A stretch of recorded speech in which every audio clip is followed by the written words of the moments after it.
Olá, queridos, graças a Deus, mais um dia precioso da leitura bíblica. Eu agradeço a Deus pela sua vida, que está perseverando, não desista, vamos para cima e não deixe de compartilhar este vídeo, não deixe de colocar nos seus grupos, de solicitar que os seus familiares também assistam, estejam aí participando desse grande projeto. Deixe seu like, siga a página da igreja e vamos lá!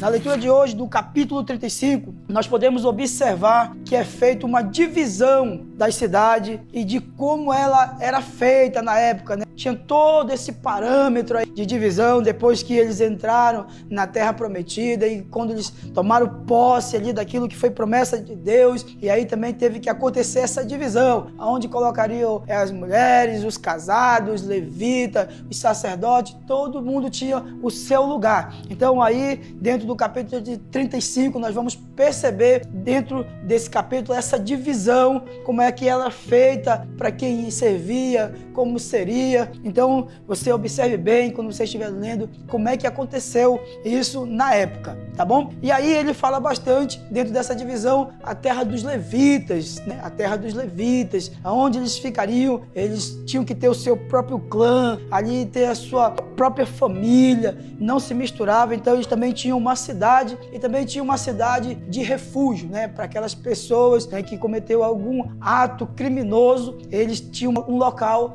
onde eles iriam ficar, uma cidade de refúgio. O capítulo também fala como eles eram julgados, os assassinos, como era o julgamento daquele que tinha o delito culposo, o que acontecia, e o delito doloso. O que acontecia com aquelas pessoas?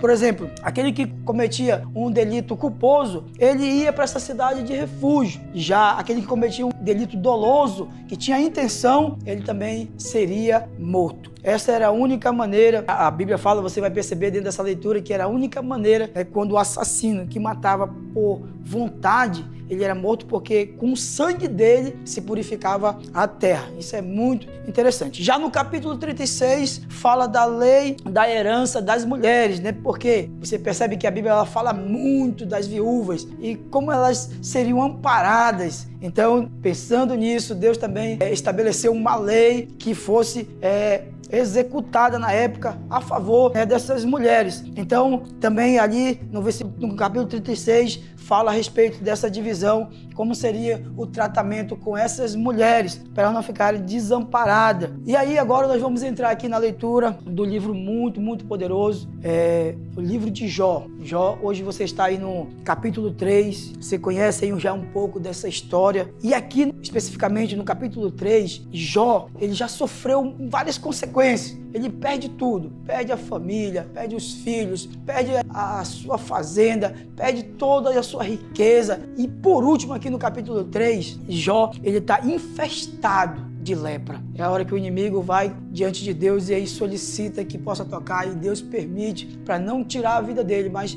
que possa sim tocar na saúde dele. Então Jó fica muito cheio mesmo de lepra. E aí, com essa angústia, com essa tristeza toda que ele está, por causa do momento que tem perdido tudo, aí Jó, ele decide amaldiçoar o dia do seu nascimento. Pense numa tristeza horrível, uma tristeza que eu acho que nenhum ser humano queria passar na vida. Foi o que Jó passou. Aí no versículo 1 do capítulo 3 diz assim, ó: depois disso Jó abriu a boca e amaldiçoou o dia do seu nascimento. Era uma dor terrível o ser humano chegar ao ponto de amaldiçoar o dia que nasceu. Pense numa dor muito, muito, muito grande. E no versículo 10 ele diz assim, ó: pois não fechou as portas do ventre materno para evitar que eu contemplasse os males. Ele está falando assim, que poderia Deus ter evitado não deixando ele nascer. Olha só, é uma angústia dolorida. Então, quando a gente lê esse livro, a gente vê perseverança, a gente vê fé, a gente vê a responsabilidade de Jó de servir a Deus, de amar a Deus acima de todas as coisas. Mas, no decorrer de tudo isso, vem também a lamentação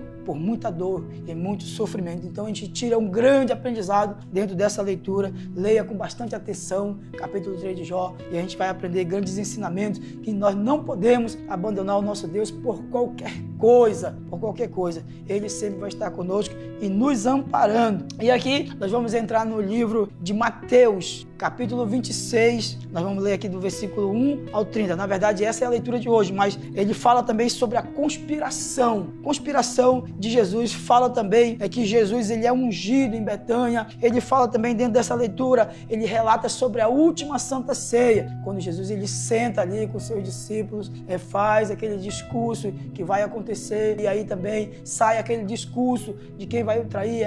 Isso acontece dentro lá da última ceia, naquela cerimônia que eles sentam ali, e isso é muito interessante. Mas o que eu quero para nós fecharmos aqui é que a Bíblia também vai falar de uma mulher, Essa mulher, ela entrou para a história. Diz a Bíblia que ela entrou para a história. Por que ela entrou para a história? Porque ela pegou um vidro de perfume e ela unge o nosso Senhor Jesus da cabeça até a planta dos pés.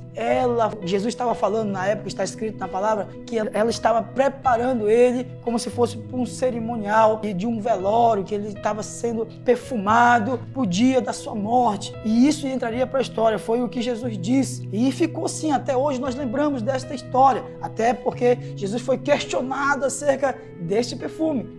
Judas perguntou por que o desperdício, que poderíamos vender e doar o dinheiro aos pobres. Jesus disse assim: você não sabe o que está falando. Essa mulher, ela fez a melhor escolha. Ela está ungindo o nosso Senhor Jesus. Então, quando nós fazemos isso, hoje tem várias maneiras, né? Naquela época era presencialmente, mas hoje nós podemos sim. A Bíblia fala também de nós lavarmos os pés do nosso Senhor com as nossas lágrimas, com as nossas palavras, com a intenção do nosso coração. Quando nós nos derramamos diante de Deus, nós estamos aí ungindo o nosso Senhor, nos derramando diante dele com muita graça, com muito amor, e as nossas atitudes diante do nosso Senhor, ela fala muito. Creia nisso, meu querido. Essa aqui é para nós fecharmos a nossa leitura de hoje, e eu quero lhe pedir, mais uma vez, não esqueça de compartilhar esse vídeo, não esqueça de dar o seu like, não esqueça de nos seguir nesta página. Queridos, Deus te abençoe e até a próxima, em nome de Jesus.